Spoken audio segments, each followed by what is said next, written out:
নিজের মনের জোর কী করে বাড়াবেন? নিজের মনের জোর বাড়াতে সর্বপ্রথম নিজের আত্মবিশ্বাস বাড়ান। নিজের মন কি চায় আগে সেটাকে প্রায়োরিটি দিন। অপরে কি চায় তার প্রায়োরিটি দেবেন না। অপরে যদি আপনাকে জোর করে কোনো কিছু খাইয়ে দেয় কখনোই খেতে যাইবে না নিশ্চয়ই। নিজের মন কি চায় সেটাকে আগে গুরুত্ব দিন।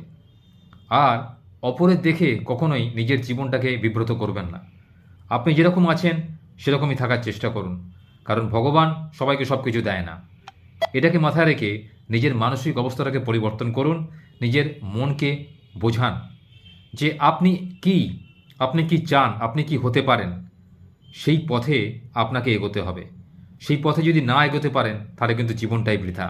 তাই নিজের লক্ষ্যে স্থির থাকার জন্য আপনাকে সবসময় নিজের মতির ওপর, অর্থাৎ নিজের আত্মবিশ্বাস, নিজে আপনি কি করতে পারেন কি করতে পারেন না, এটার আগে অ্যানালিসিস করুন।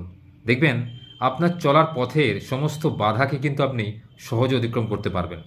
নিজের আত্মবিশ্বাস একটা এমন জিনিস, যার মধ্যে এই আত্মবিশ্বাস 100% থাকে, সে পৃথিবীর কঠিন থেকে কঠিনতম কাজকেও কিন্তু সফল করতে পারে, শুধুমাত্র আত্মবিশ্বাসের দ্বারা আর নিজের বুদ্ধির দ্বারা।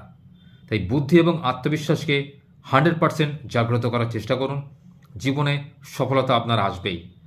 সফলতা আসতে গেলে আপনাকে আরও একটা জিনিস মাথায় রাখতে হবে, অর্থাৎ আপনি যে সফলতা পেতে চান তা কী নিরিখে পেতে চান। আপনি কি সহজে পেতে চান নাকি কষ্ট করে অর্জন করতে চান? দেখুন, কোনো কাজ, কোনো জিনিস যদি মানুষ সহজে পেয়ে যায় না, তার কিন্তু কদর মানুষ বোঝে না। যে জিনিস বা যে কাজ মানুষ অনেক কষ্ট করে নিজের যোগ্যতায় অর্জন করে ঘাম ঝরিয়ে, দেখবেন সেই কাজের যে সাফল্য, তাতে কিন্তু খুশি অনেক। আপনার অন্তর থেকে মুখে হাসি ফুটে উঠবে। আর কেউ যদি আপনাকে সোনার বাটিতে খেতেও দেয় না, দেখবেন আপনার খেতে ভালো লাগবে না, কারণ এই বাটিটা কিন্তু আপনি নিজের যোগ্যতায় কিনে নেননি বা আপনি কেনেননি। তাই নিজের যোগ্যতার উপর ভরসা রাখুন। সবসময় সমস্ত কাজ নিজের বুদ্ধি দিয়ে, নিজের যোগ্যতা পরিশ্রম দিয়ে অর্জন করার চেষ্টা করুন। জীবনের প্রতি পদে আমাদের কাঁটা বিছিয়ে রয়েছে, তাই এই কাঁটাকে অতিক্রম করতে গেলে আমাদের এই পন্থাকে অবলম্বন করতেই হবে, না হলে কিন্তু জীবনে বেঁচে থাকাটাই দুরূহ হয়ে যাবে। তাই বন্ধুরা, আপনাদের সবাইকে বলি, আপনারা নিজের আত্মবিশ্বাসকে জাগ্রত করুন এবং নিজের লক্ষ্যে স্থির থাকুন।